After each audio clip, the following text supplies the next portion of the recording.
So frontal is literally your forehead, and then later when we get to studying skulls, it's a bone. It's a bone in your skull. Cranial is a reference to your entire skull, your entire head. Facial is just that. That's a word we all use. That's a fairly commonly used word. How about cervical?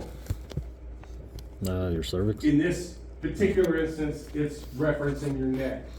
Now, in female reproductive anatomy, there is another cervix, and it is a neck-like structure that connects the uterus to the vaginal cavity, but we're not going to use it in that context because reproduction is AP2. So in this class, cervical is your neck. But you can see cervical in a few other places.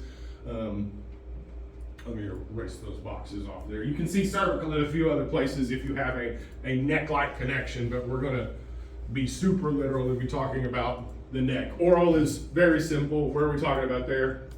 In your mouth. Mental. Now be careful with this. Mental is a particular place on your lower jawbone. Okay?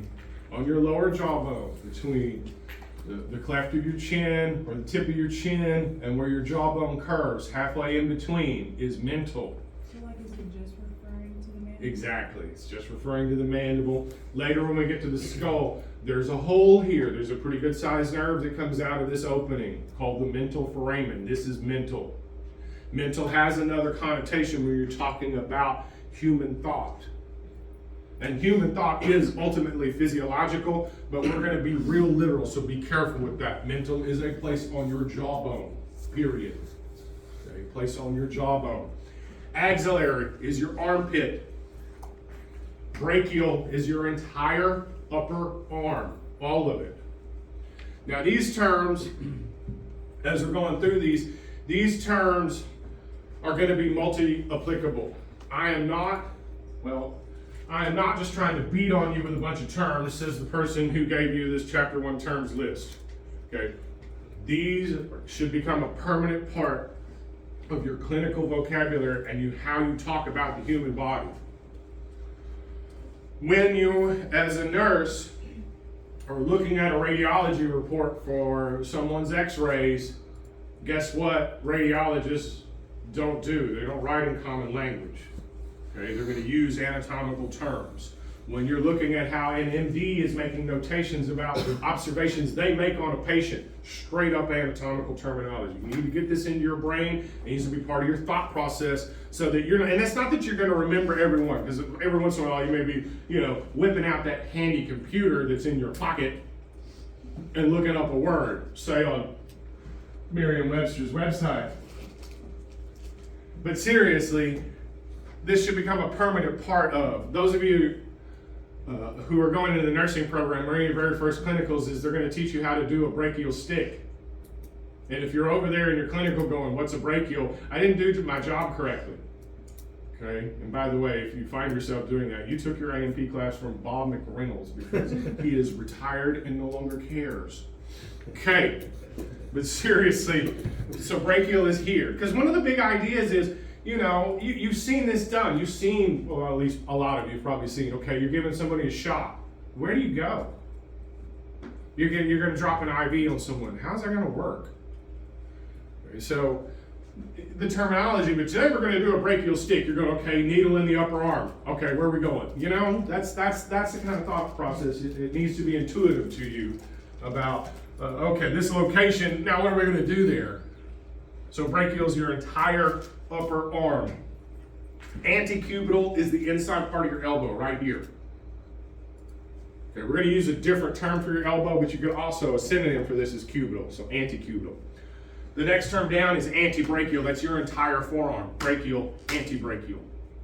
Antecubital is that fold, the inside part of your elbow. Carpal is your wrist. Later, when we get to bones, you got 8 bones in your wrist. They're all carpals. Okay, so it's a regional term. Next is pollex. Some of these terms are going to be in the book. Some of these terms are not in the book. Pollex is your big thumb, is your thumb, your opposable thumb. This is a human characteristic. Palmar That one's pretty intuitive, but it's not only the palms of your hands, sole of your foot. Digital refers to your fingers. You could also say phalangeal, but I've made some choices here. Patellar, you guys know that one? You're like your shin. Kneecap. Kneecap. When we get to studying bones, your kneecap itself is a single bone, the patella. Crural is the front of your shin. Okay. I don't know if you guys know human bones, already. You got your tibia and your fibula. Your tibia is that main bone in your shin. You can run your fingers up and down. You got two muscles that spread around it, fork-like. Crural actually means forked or split. You got two muscles that frame your tibia. This is why this is crural. Okay, it's not the most intuitive terminology. The person was trying to describe a person's body, not about the skin, but about the muscles. The muscles split or fork around your tibia. That's why it's said to be crural. Orbital, all around the eye and inside the eye. Otic is a word that you'll see fairly commonly on medications. Any of you know this one? It's your ear canal. So if you've ever had an ear infection, or you've had some family members with an ear infection, or even a dog or cat with an ear infection, if you look at the medication, it is Otic, for reference to that ear canal. Nasal, you got that one inside your nose. That's a common name. How about occipital? Somewhat common, maybe not. Back of your skull. It's also a bone. It's also the bone. It's the back of your skull. You could say mammary or pectoral. I made choices here. And I'm going to stick to this list. Umbilical, you probably understand that's your navel, right? Where your umbilicus was. Coxal. There are three words on your hips that are very close together. Coxal is a reference to how your femur goes into your hip bone. So coxal is here. The hip bone itself is iliac. Inside of it is inguinal. So they're real close together. Coxal, iliac, inguinal. Okay. And you'll see those. Inguinal is next. So coxal is a reference like you're pointing your hips out like this. So where your femur goes into your hip bone. The hip bone itself is iliac, which is this last term. And then inguinal is inside your hips. Inside your hips. And you'll see inguinal again at the very end of this chapter. Abdominal, very simplistic, talking about your entire abdomen. Tarsal is your ankle. Now your ankle is complicated because your two bones in your shin touch on the tarsals themselves. So it's the part of the ankle that doesn't really include these bumps, but don't let me get crazy with you, okay? So ankle. Hallux is your big toe.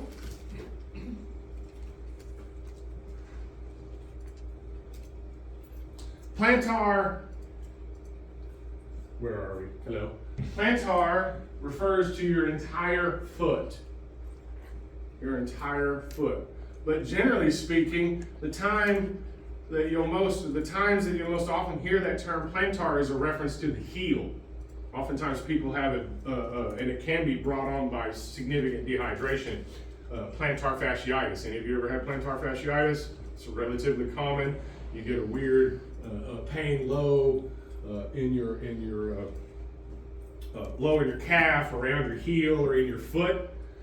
And this is kind of like tennis elbow, where it's really a type of tendonitis. It's a type of tendon pull, a sprain. Literally, plantar fasciitis can be very, very, very, very painful. Appropriate hydration and stretching. One of the easiest ways is like on a curb, to go up and then allow yourself to go all the way down so your foot bends this way. So you're literally stretching that tendon. It's one of the most effective ways to deal with plantar fasciitis. But folks that have this going on, they're not going to enjoy that part because it hurts. And plantar fasciitis is often transient, meaning it's there for a week or so and then gone. A person that allows this to linger, you might end up having to work with them a little bit in terms of trying to get them over it, because it's really mostly, in most people, it's not actual damage, it's a hydration or lack thereof. Malleolus or malleolus are the bumps on your ankle, both of them. The bumps on your ankle, both of them. Okay, yeah, use that term very specifically because later when we get to bones, this part of your tibia, the inside bone, is different than that outside bone. Yeah, that's a different bone out there. That's your fibula, tibia and fibula. So when we get to studying bones, those ends of the bones will be the medial and lateral malleolus. Okay, so you'll see that word again for sure on bones. About 40% of these are going to show up directly on bones. Olecranon is here on your elbow. I could say cubital, but I like olecranon. When we get to talking about your ulna, that part of the ulna that forms your elbow is olecranon. It's the olecranon process. Gluteal, you probably know this one, yes? Tragus. This little bit of cartilage in front of your ear canal. Some people pierce this thing, okay? It's just a little bit of cartilage, same thing as the rest of your ear. It just helps frame that ear canal. Philtrum is a cleft on your upper lip. Thenar refers to the skin and the musculature at the base of your thumb. I don't know what kind of biology courses or what kind of experiences in biology you've had before, but opposable thumbs are a big deal. It's what separates us from our near primate cousins on the planet, the opposable thumb thing. So this thenar is a Greek word that translates roughly to thumb, but it's not really the thumb. That would be your pollex, talking about the thumb itself. So it is the flesh between your index finger and your thumb and the musculature at the base of your thumb. That's what allows your thumb to be opposable and move in the way that it moves. Blepharon and palpebral, these are synonyms. Both refer to the eyelid. I didn't put very many synonyms on here. Many of these terms have synonyms. I just chose this one as a synonym. So blepharon and palpebral. And not to be picky with you because I won't be in terms of a test. The blepharon is the fleshy part of your eyelid, and palpebral is literally where your eyelids are, where your the little bit of hair that's there. But I'm not going to pick on you. For purposes of an exam, eyelid. Okay. Popliteal is the back of it, the patellar popliteal. Sacral, you guys know this one? Oh, It's a bone in your spinal column. You put your hands on your hip and they go straight around to your back in between your hips. That's the lowest part of your spinal column before your tail, because you all have tails. I don't know if you know that. We all have tails. Coccygeal vertebra. But never mind about those. In between your hips on the back, that's sacral. That is an entire bone. That's the sacrum. Lumbar, probably a term you know, yes? Yes. Lower back, so your part of your back above your sacrum, below your ribs. So here, lumbar, this is a lot of folks have issues, lumbar. Sural is your calf. Crural is your shin. Sural is your calf. Calcaneus is your heel. That is a literal bone in your foot. It's another differential feature. Humans and our near primate cousins. The heel bone, the Achilles tendon, all of that, upright walking. Femoral is your thigh, literally referencing that bone, the femur, and then iliac is the hip bone. Now let me give you a bit of advice. The simplest way to deal with these terms is to find them on you. I joke with people, but I'm serious as well. Touch yourself, like seriously, okay? So if you're thinking, oh, okay, it's frontal, it's occipital, it's cranial, it's facial, it's nasal, it's otic, it's orbital, right? Find these things on you. Mental, mammary, gluteal, abdominal, coxal, iliac, inguinal. What else did we have? Sacral, right? If you can map these words onto your body, that is the sanest way to deal with this. Seriously, because you can look at, everybody with me where all the terms are on this handout.